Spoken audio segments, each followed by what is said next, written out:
Hello അസ്സലാമു അലൈക്കും. ഇന്നത്തെ എൻ്റെ വീഡിയോ നല്ലൊരു കപ്സയുടെ റെസിപ്പിയാണ്. പെരുന്നാളൊക്കെ അല്ലേ വരുന്നത്, അപ്പോൾ പെരുന്നാളിനും ഈ നോമ്പിനും ഒക്കെ ഉണ്ടാക്കാൻ പറ്റിയിട്ടുള്ള നല്ല അടിപൊളി കപ്സയാണ്. അപ്പോൾ ഇത് വളരെ പെട്ടെന്ന് തന്നെ തയ്യാറാക്കാൻ പറ്റും. നിങ്ങൾ ഇതേപോലെ ഒന്ന് ഈ കപ്സ ഉണ്ടാക്കുമ്പോൾ ഇതുപോലെ ഒന്ന് തയ്യാറാക്കി നോക്കൂട്ടാ. പ്രത്യേകിച്ച് ഇതിന് ഈ രീതിയിലൊന്ന് തയ്യാറാക്കി നോക്കൂ. അടിപൊളി കപ്സയാണ്. അപ്പോൾ നമുക്ക് വീഡിയോയിലോട്ട് പോയാലോ. അതിനായിട്ട് ഞാനൊരു ബിരിയാണി പോട്ട് അടുപ്പത്ത് വെച്ചിട്ടുണ്ട്. ഇതിലേക്ക് ഞാൻ ഓയിലാണ് ചേർത്ത് കൊടുത്തിട്ടുള്ളത്. ഒരു 2-3 ടേബിൾ സ്പൂൺ ഓയിലുണ്ടാവും. പിന്നെ ഞാൻ ഒരു 2 ടീസ്പൂൺ നെയ്യും കൂടി ചേർത്ത് കൊടുക്കുന്നുണ്ട്. പിന്നെ ഇതിലേക്ക് ചേർത്ത് കൊടുക്കുന്നത് സ്പൈസസ് ആണ്. നമ്മളെ കറുവപ്പട്ട, ഗ്രാമ്പു, ഏലക്ക, കുരുമുളക്, പെരിഞ്ജീരകം, ചെറിയ ജീരകം, അങ്ങനെയുള്ള എല്ലാ സ്പൈസസുമാണ് ഞാൻ ചേർത്ത് കൊടുത്തിട്ടുള്ളത്. ഇതെല്ലാം കൂടിയിട്ട് നമുക്കൊന്ന് വഴറ്റിയെടുക്കാം. ഇനി ഇതിലേക്ക് ഞാൻ 2 സവാളയാണ് ചേർത്ത് കൊടുത്തിട്ടുള്ളത്. വലിയ സവാള ആയ കാരണമാണ് 2 എണ്ണം ചേർത്ത് കൊടുത്തിട്ടുള്ളത്. നിങ്ങളതിൽ ചെറുതാണെങ്കിൽ 3 എണ്ണം ചേർത്ത് കൊടുക്കട്ടോ. പിന്നെ ഇതിലേക്ക് ഉള്ളി ഒന്ന് വഴന്ന് കിട്ടാൻ വേണ്ടിയിട്ട് കുറച്ച് ഉപ്പ് ചേർത്ത് കൊടുക്കുന്നുണ്ട്. നമ്മളിതിൽ മാഗി ക്യൂബൊക്കെ ചേർക്കണ കാരണം ഉപ്പ് ചേർക്കുമ്പോൾ ശ്രദ്ധിച്ചാൽ മതി. അപ്പോൾ ഇപ്പോൾ കുറച്ച് ഉപ്പ് ചേർത്ത് കൊടുത്താൽ മതി, ഉള്ളി ഒന്ന് വഴന്ന് കിട്ടാൻ വേണ്ടി മാത്രം. ഇനി ഇതൊന്ന് ചെറിയ ഫ്ലെയിമിലിട്ടിട്ട് ഒന്ന് മൂടി വെക്കാം, പെട്ടെന്ന് വഴന്ന് കിട്ടും. ഈ ടൈമിൽ ഒരു 3 തക്കാളി അരച്ചെടുത്തിട്ടുണ്ട് ഞാൻ. ഇപ്പം നമ്മുടെ സവാളൊക്കെ ഏകദേശം വഴന്ന് കിട്ടിയിട്ടുണ്ട്. ഇനി ഇതിലേക്ക് ഞാൻ ചേർത്ത് കൊടുക്കുന്നത് ഇഞ്ചി വെളുത്തുള്ളി പേസ്റ്റാണ്. അത് ഞാൻ 2 ടീസ്പൂൺ ചേർത്ത് കൊടുക്കുന്നുണ്ട്. എന്നിട്ടൊന്ന് വഴറ്റിയെടുത്തതിന് ശേഷം ഞാൻ ഇതിലേക്ക് ഒരു ക്യാപ്സിക്കം ചെറുതായി കട്ട് ചെയ്തതാണ് ചേർത്ത് കൊടുക്കുന്നത്.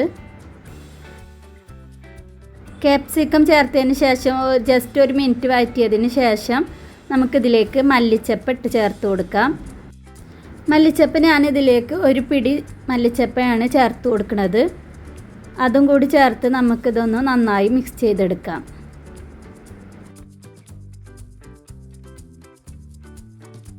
പിന്നെ ഞാനിതിലേക്ക് ചേർത്ത് കൊടുക്കുന്നത് 2 പച്ചമുളകാണ്.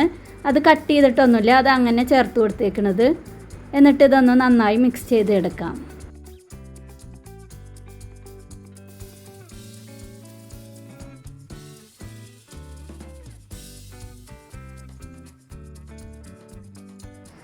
ഇനി ഞാനിതിലേക്ക് ചേർക്കുന്നത് മാഗി ക്യൂബാണ്. ഞാനിതിലേക്ക് ഒരു 3 മാഗി ക്യൂബ് ചേർത്ത് കൊടുക്കുന്നുണ്ട്. അത് ജസ്റ്റ് ഒന്ന് പൊടിച്ച പോലെ ആക്കിയിട്ട് ചേർത്ത് കൊടുത്താൽ മതി. ഇനി ഇത് നന്നായി ഒന്ന് മിക്സ് ആക്കി എടുക്കാം നമുക്ക്. ഈ മാഗി ക്യൂബൊക്കെ ഇതിലൊന്ന് ജോയിൻ്റ് ആവുന്നത് വരെ ഒന്ന് മിക്സ് ആക്കി എടുക്കാം. ഇപ്പോൾ ഇത് നന്നായി ജോയിൻ്റ് ആയിട്ടുണ്ട്. ഇനി ഞാനിതിലേക്ക് മസാല പൗഡറുകളാണ് ചേർത്ത് കൊടുക്കുന്നത്. ഒരു 1/2 ടീസ്പൂണ് മഞ്ഞൾപ്പൊടി, പിന്നെ 1 ടീസ്പൂണ് മുളക് പൊടി, പിന്നെ ഇതിലേക്ക് 1.5 ടീസ്പൂണ് മല്ലിപ്പൊടി ചേർത്ത് കൊടുക്കുന്നുണ്ട്.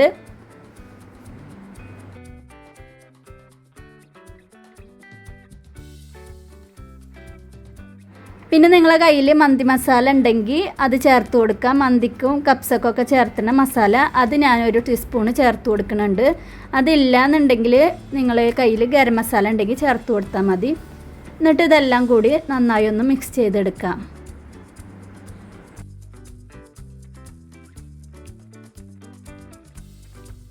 ഈ മസാലയുടെ ഒക്കെ പച്ചക്കുത്തൊന്ന് മാറി വരുമ്പോൾ നമുക്കിതിലേക്ക് നമ്മൾ അരച്ച് വെച്ചിട്ടുള്ള തക്കാളി ചേർത്ത് കൊടുക്കാം.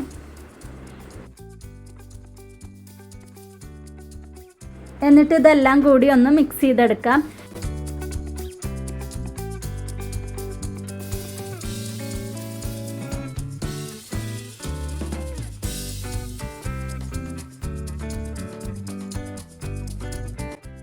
പിന്നെ ആ ജാറിലേക്ക് കുറച്ച് വെള്ളം കൂടി ഒഴിച്ചിട്ട് ഞാൻ ഇതിലേക്ക് ഒഴിച്ച് കൊടുക്കുന്നുണ്ട്.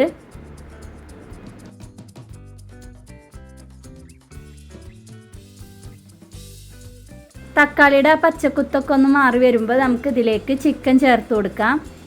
നന്നായി കഴുകി വെച്ചിട്ടുള്ള ചിക്കനാണ്, അത് ചേർത്ത് കൊടുക്കാം.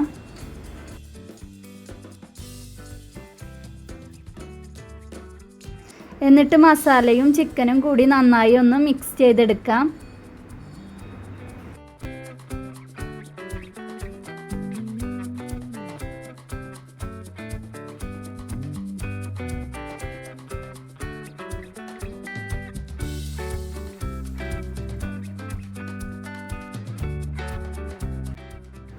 ഇപ്പം നമ്മുടെ ചിക്കനൊക്കെ നന്നായി മിക്സായി വന്നിട്ടുണ്ട്. ഇപ്പോൾ ചിക്കനിൽ നിന്നൊക്കെ ചെറുതായി ഒരു തള വരുന്നുണ്ട്.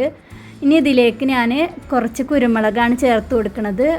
ഒരു 2 ടീസ്പൂണ് കുരുമുളക് ചേർത്ത് കൊടുക്കുന്നുണ്ട്. എന്നിട്ട് ഒന്ന് മിക്സാക്കിയതിന് ശേഷം ഞാൻ ഇതിലേക്ക് ആവശ്യത്തിനുള്ള വെള്ളം ചേർത്ത് കൊടുക്കുന്നുണ്ട്. ചിക്കന് കുറച്ച് വെള്ളത്തിൽ കിടന്ന് വേണം വേവാൻ. ആ വെള്ളത്തിലാണ് നമ്മൾ അരി വേവിക്കുന്നത്. ഇപ്പം ഞാനിതിലേക്ക് 1 കപ്പും കൂടി വെള്ളം ഒഴിച്ച് കൊടുത്തിട്ടുണ്ട്. ഇനി ഇതൊന്ന് നന്നായി ഒന്ന് വെന്ത് വരട്ടെ.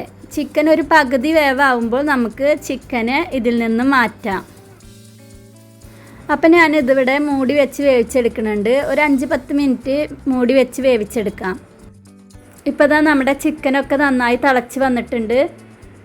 ഞാനിതിലേക്ക് ഉണക്കനാരങ്ങ ചേർത്ത് കൊടുക്കാൻ വിട്ടുപോയിട്ടുണ്ടായിരുന്നു. അപ്പോൾ അതും കൂടി ചേർത്ത് കൊടുത്തിട്ട് ഒന്നും കൂടി നമുക്കൊന്ന് വേവിച്ചെടുക്കാം.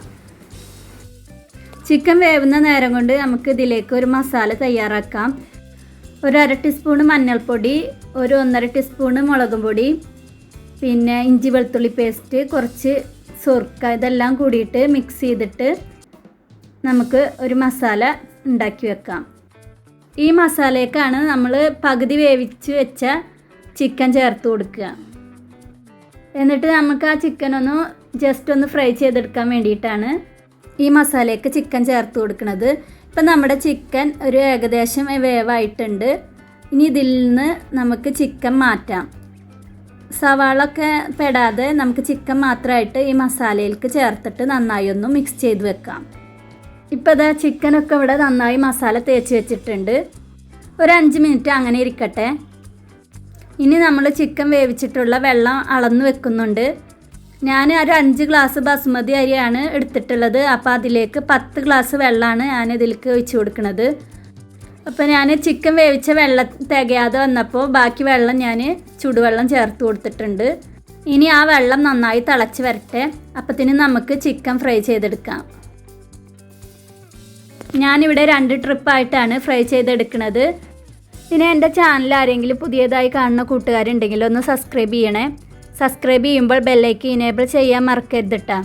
അപ്പോഴാണ് ഞാൻ പുതിയ വീഡിയോ ഇടുമ്പോൾ നിങ്ങൾക്ക് നോട്ടിഫിക്കേഷൻ വരികയുള്ളൂ. പിന്നെ ഹൈപ്പും ചെയ്യണേ. അപ്പോൾ അതാ ഞാനിവിടെ കഴുകി വൃത്തിയാക്കി വെച്ചിട്ടുള്ള അരി ചേർത്ത് കൊടുക്കുന്നുണ്ട്. നമ്മുടെ ആ വെള്ളമൊക്കെ നന്നായി വെട്ടി തിളക്കുന്നുണ്ട്. അപ്പോൾ ഇതിലേക്ക് അരി ചേർത്ത് കൊടുക്കാം. പിന്നെ വെള്ളം ചേർത്ത് കൊടുത്തതിന് ശേഷം ഉപ്പ് കുറവുണ്ടെങ്കിൽ ഉപ്പ് ചേർത്ത് കൊടുക്കാൻ മറക്കരുത് കേട്ടോ. അത് ഞാൻ ചേർത്ത് കൊടുത്തിട്ടുണ്ടായിരുന്നു, അത് വീഡിയോയിൽ പെട്ടില്ല. അരിക്കും കൂടിയിട്ടുള്ള ഉപ്പ് ചേർത്ത് കൊടുക്കണേ. എന്നിട്ട് നന്നായി ഒന്ന് മിക്സ് ചെയ്തിട്ട് അടച്ച് വെച്ച് വേവിച്ചെടുക്കാം. ഇടയ്ക്കൊന്ന് ഇളക്കി കൊടുക്കണം കേട്ടോ. ഈ ടൈമിൽ നമ്മുടെ ചിക്കനൊക്കെ ഫ്രൈ ആയി വന്നിട്ടുണ്ട്. ഒരു ട്രിപ്പ് ഞാൻ ഫ്രൈ ചെയ്ത് മാറ്റി വെച്ചിട്ടുണ്ട്. ഇത് ലാസ്റ്റ് ട്രിപ്പാണ്. ഇപ്പം നമ്മുടെ റൈസിൽ വെള്ളമൊക്കെ വറ്റി നന്നായി വെന്ത് വന്നിട്ടുണ്ട്. ഞാനിപ്പോൾ ഒരു പത്തിരി ചട്ടി അടിയിൽ വെച്ചിട്ട് അതിൻ്റെ മേലെ കയറ്റി വെച്ചിട്ടുണ്ട്, ദം ചെയ്തെടുക്കാൻ വേണ്ടിയിട്ടാണ്. എന്നിട്ട് ഞാൻ ഫ്രൈ ചെയ്ത് വെച്ചിട്ടുള്ള ചിക്കൻ ചേർത്ത് കൊടുത്തിട്ടുണ്ട്. ലാസ്റ്റ് ഫ്രൈ ചെയ്തിട്ടുള്ള ചിക്കൻ്റെ ഓയിലടക്കം അതിലേക്ക് ഞാൻ ചേർത്ത് കൊടുക്കുന്നുണ്ട്. എന്നിട്ട് ചിക്കനൊക്കെ എല്ലാ ഭാഗത്തേക്കും പരത്തി വെച്ച് കൊടുക്കുന്നുണ്ട്. ഇനി നമുക്കിത് ഒന്ന് ദം ചെയ്തെടുക്കാം. ഒരു 10 മിനിറ്റ് 15 മിനിറ്റിൻ്റെ അവിടേക്ക് ദം ചെയ്തെടുത്താൽ മതി. ചെറിയ ഫ്ലെയിമിൽ വെച്ചിട്ട് ഇതേപോലെ എന്തെങ്കിലും കനമുള്ളത് കയറ്റി വെച്ച് ദം ചെയ്തെടുക്കാം. ഇപ്പോൾ അതാ നമ്മുടെ കപ്സൊക്കെ ഇവിടെ ദമ്മായി വന്നിട്ടുണ്ട്. ഇനി ഇതിൽ നിന്ന് ചിക്കൻ പീസൊക്കെ മാറ്റി വെക്കാം. എന്നിട്ട് റൈസ് എല്ലാം കൂടി ഒന്ന് മിക്സ് ചെയ്തെടുക്കുന്നുണ്ട്. മിക്സ് ചെയ്തെടുത്തില്ലെങ്കിൽ അടിയിൽ കട്ട പോലെ പിടിക്കും. അപ്പോൾ എല്ലാതും കൂടി ഒന്ന് മിക്സ് ചെയ്തെടുക്കാം. അപ്പോൾ ഇത്രയേ ഉള്ളൂ, നമ്മുടെ രുചികരമായ കപ്സ് ഇവിടെ റെഡി ആയിട്ടുണ്ട്. ഇത് നമുക്ക് ബിരിയാണി ഉണ്ടാക്കുന്ന പണിയൊന്നുമില്ല, വളരെ പെട്ടെന്ന് തന്നെ തയ്യാറാക്കിയെടുക്കാൻ പറ്റും. പിന്നെ ഈ രീതിയിൽ കപ്സ് ഉണ്ടാക്കാത്തവരുണ്ടെങ്കിൽ ഈ രീതിയിലൊന്നും ഉണ്ടാക്കി നോക്കിയിട്ട് കമൻ്റ് അറിയിക്കണേ. പെരുന്നാളൊക്കെ അല്ലേ വരുന്നത്, പെരുന്നാളിനാണെങ്കിലും ഇപ്പം നമുക്ക് നോമ്പിനാണെങ്കിലും ഇത് ഉണ്ടാക്കി കഴിക്കാൻ വളരെ എളുപ്പം ചെയ്യാൻ പറ്റിയിട്ടുള്ള ഒരു കപ്സയാണ്. പിന്നെ ചിക്കൻ ഇങ്ങനെ ഫ്രൈ ചെയ്ത കാരണം നല്ല ടേസ്റ്റാണ്. അപ്പോൾ എല്ലാവരും ഇതൊന്ന് ട്രൈ ചെയ്തിട്ട് ഫീഡ്ബാക്ക് അറിയിക്കട്ടാ. ഇതിൻ്റെ കൂടെ കഴിക്കാൻ ഞാൻ മയണൈസും തക്കാളി ചട്നിയാണ് ഉണ്ടാക്കിയിട്ടുള്ളത്. അപ്പോൾ ഇത്രയേ ഉള്ളൂ. ഇന്നത്തെ എൻ്റെ വീഡിയോ ഇഷ്ടപ്പെട്ടെങ്കിൽ ലൈക്ക് ചെയ്യുക, ഷെയർ ചെയ്യുക, സബ്സ്ക്രൈബ് ചെയ്യുക, ഒപ്പം ഹൈപ്പും ചെയ്യണേ. അപ്പോൾ ഇൻഷാ അല്ലാഹ് നല്ലൊരു വീഡിയോയുമായി അടുത്ത വീഡിയോയിൽ കാണാം. അസ്സലാമു അലൈക്കും.